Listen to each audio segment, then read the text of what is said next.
When you think about history, are there lots of old guys wearing wigs and stockings? When you think about history, is Napoleon really short? And folks have wooden teeth. Do you know that history can be the most incredible, amazing stories for you and me? Sit back and listen to a story right now. It's honest, it's fun, and it's sure to.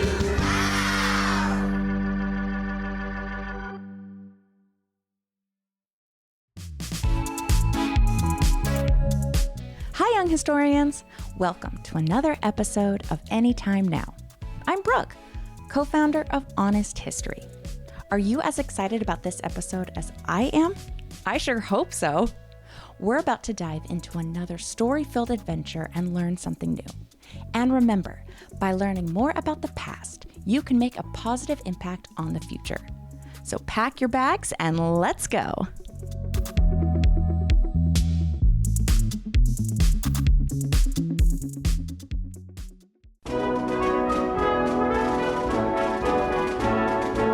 Have you heard the stories of Joan of Arc or Mulan?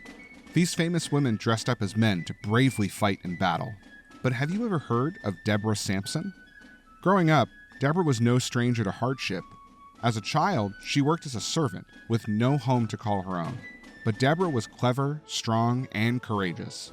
When the American Revolutionary War began, she wondered what it would be like to fight in Washington's army. She knew women were not allowed to be soldiers, but Deborah Sampson wasn't one to play by the rules. Disguised as a man, she signed up to join America's fight for independence. For the next 17 months, she braved dangerous missions and narrowly escaped death. And she did it all under the fake name of Robert Shurtliff. This is the story of Deborah Sampson, the Revolutionary Soldier.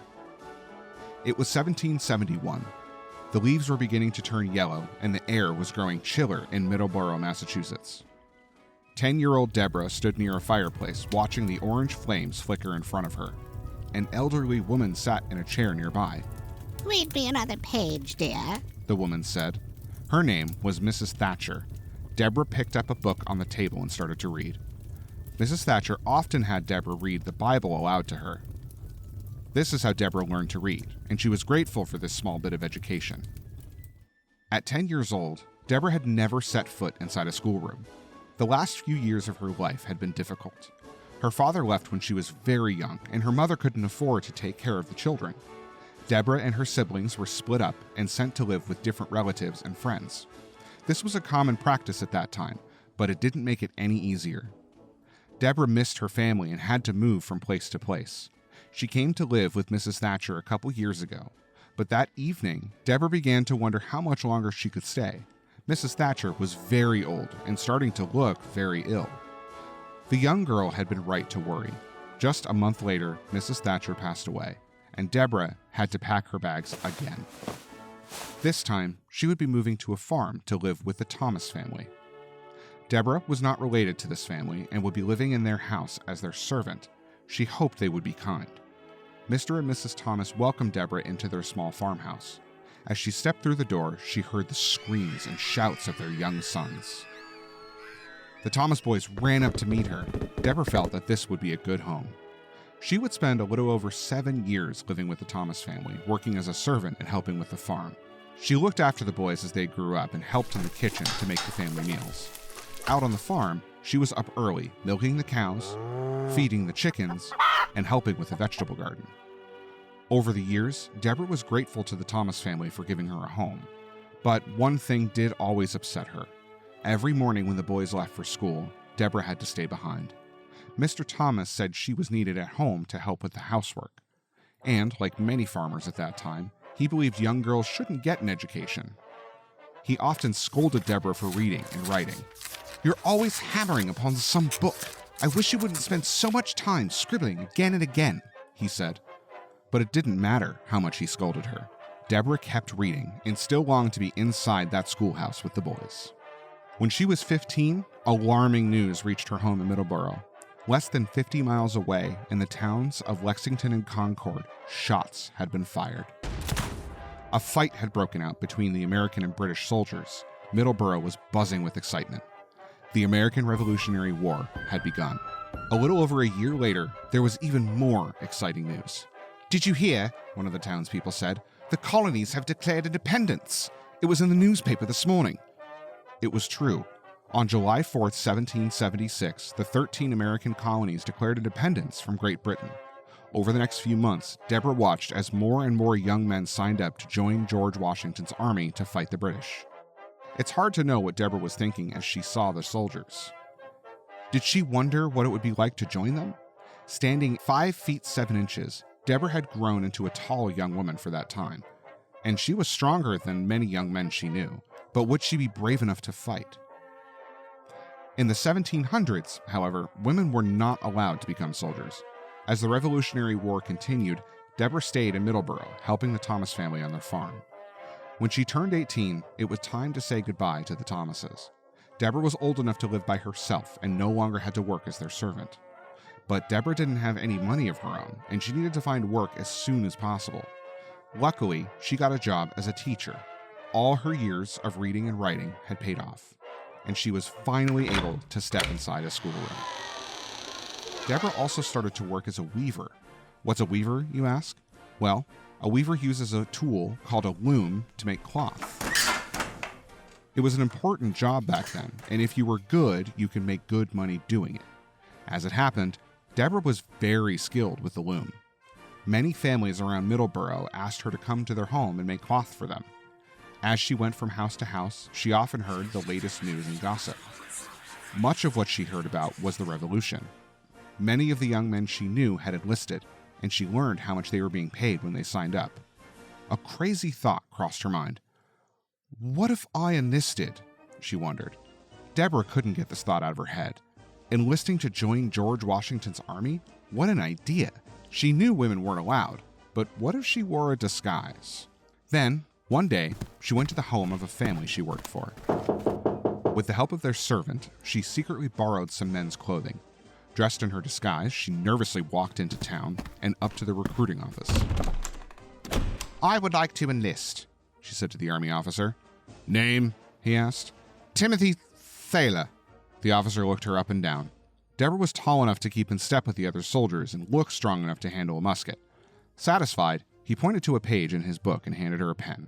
Deborah breathed a sigh of relief as she signed the name Timothy Thaler in the book. The officer gave her some silver dollars. "Your bounty for enlisting," he said. She took the money and quickly turned away. Her heart was pounding in her chest. She couldn't believe it. Her disguise had worked. The army officer hadn't suspected a thing. Unfortunately, someone else in that room did. An old woman watched Deborah sign her name in the book and noticed the peculiar way she held a pen. She'd only seen one other person hold a pen like that, a young woman named Deborah Sampson. When Thomas Thaler never showed up to meet the other soldiers, the old woman was convinced it was Deborah she had seen that day at the recruiting office. Rumors swirled that Deborah Sampson had dressed as a man and pretended to be a soldier. Terrified, Deborah returned the money. It was against the law for a woman to dress like a man, and even worse, she had tried to fool the government. What if they came to arrest her? Deborah realized the trouble she had gotten herself into and began packing her bags. She needed to leave town as soon as possible. But there was a problem. It was very dangerous for a woman to travel alone. What if she was kidnapped? What was she to do? There was only one thing she could think of. She wove some cloth and began sewing a coat, waistcoat, and pair of breeches. The safest way to travel alone as a woman was to pretend that she wasn't a woman. That night, Deborah dressed in men's clothing and left home. From that moment, she would be known as Robert Shurtliff.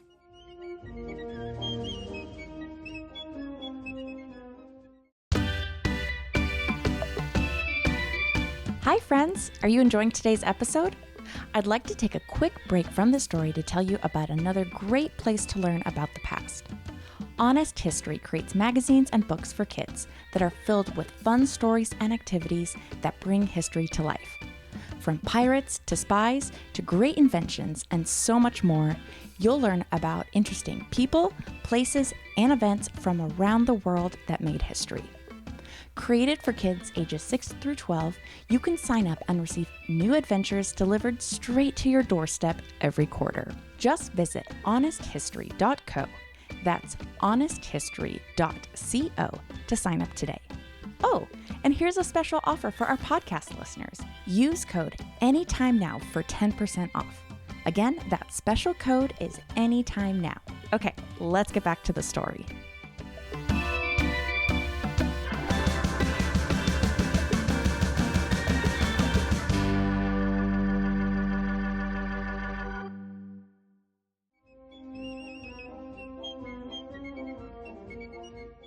Deborah adjusted her hat as she walked down the empty road. She traveled miles and miles on foot, going from town to town. So far, no one had discovered she was a woman. Her disguise was working. But she still wasn't sure what to do. How would she make money? Where would she live?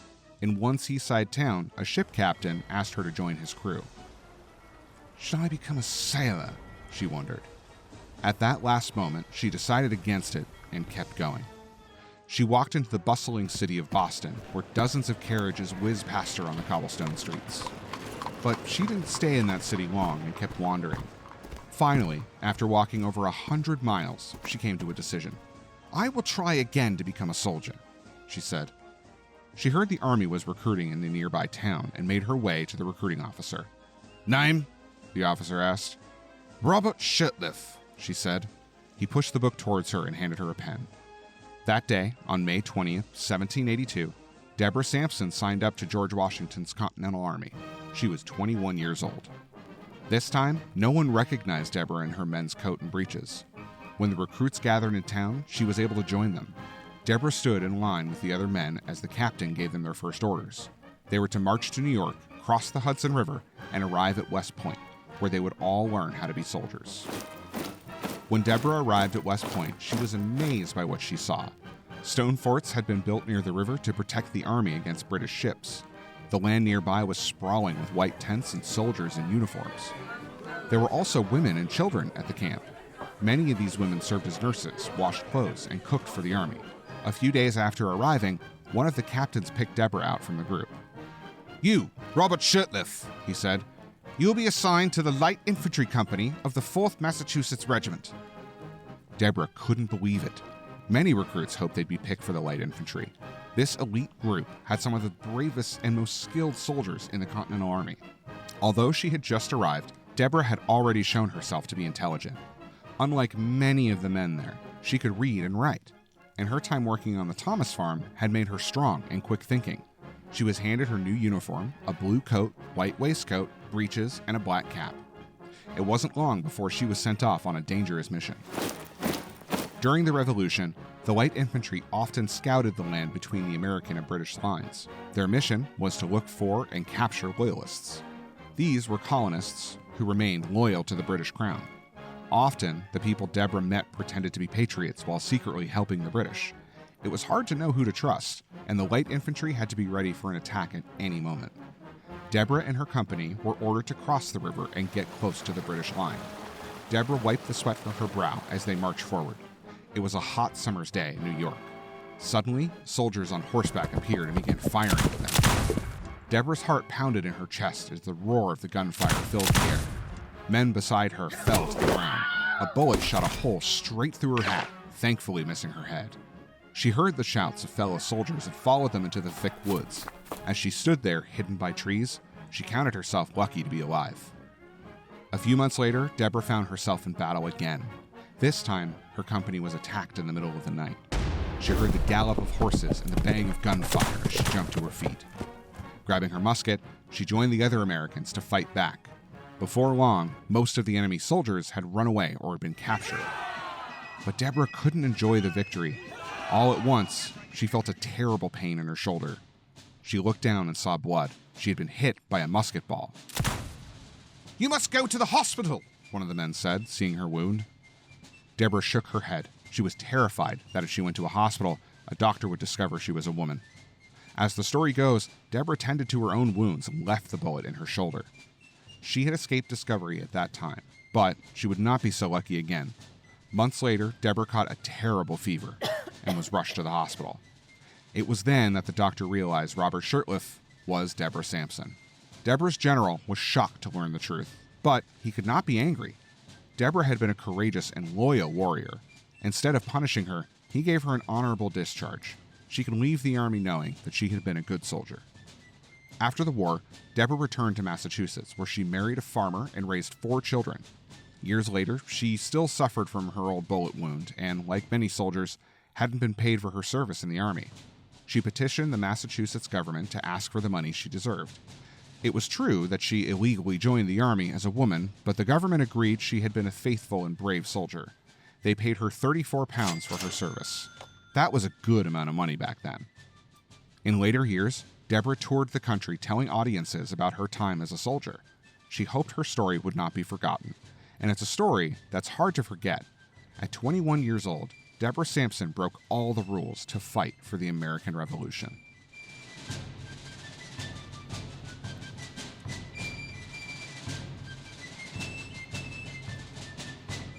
Welcome back! What did you think of today's adventure? We hope you learned something new. Be sure to share the story with your friends and family, and use what you've learned today to go out there and make a positive impact on history yourself. That's all for now, but if you want to learn more about important and amazing stories from the past, be sure to subscribe to Honest History Magazine, where you'll discover stories from around the world. Thanks for listening.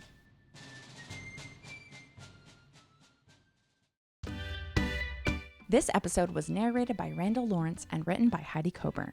Production was led by Robot Pirate Media. To learn more about Honest History, visit us at honesthistory.co and follow along for updates on social media.